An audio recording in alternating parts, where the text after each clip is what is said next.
Pernahkah kalian membayangkan betapa besarnya energi yang dibutuhkan untuk mendorong air dari tangki bawah tanah menuju lantai atas sebuah gedung saat terjadi keadaan darurat? Disinilah hukum Bernoulli menjadi otak di balik perancangan sistem perpipaan.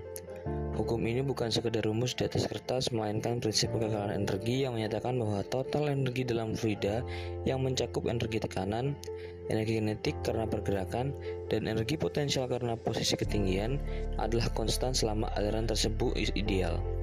Dalam dunia teknik mesin, memahami hukum ini berarti memahami bagaimana kita memanipulasi tekanan untuk memastikan air tetap mengalir deras meskipun harus melawan gravitasi yang sangat kuat.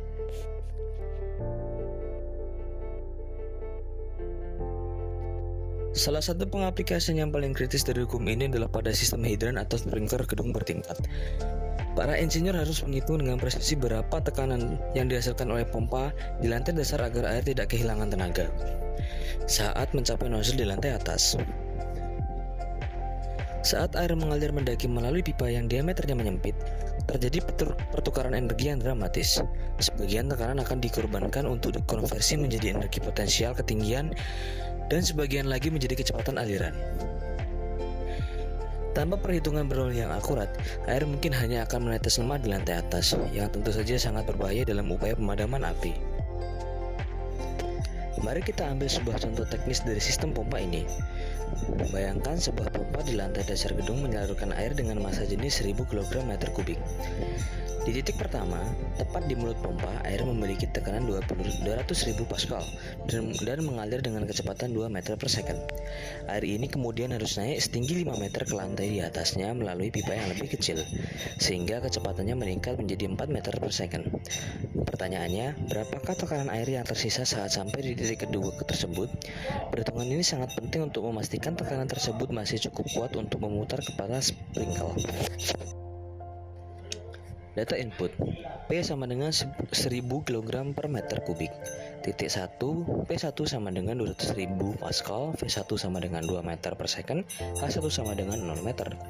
Titik 2, V2 sama dengan 4 meter per second, H2 sama dengan 5 meter, G sama dengan 10 meter per second kuadrat.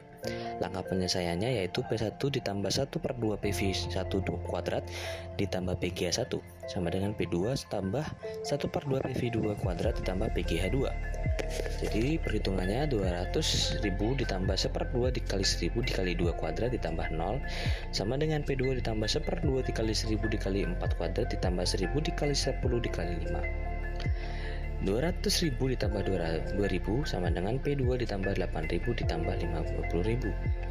202 sama dengan P2 ditambah 58.000.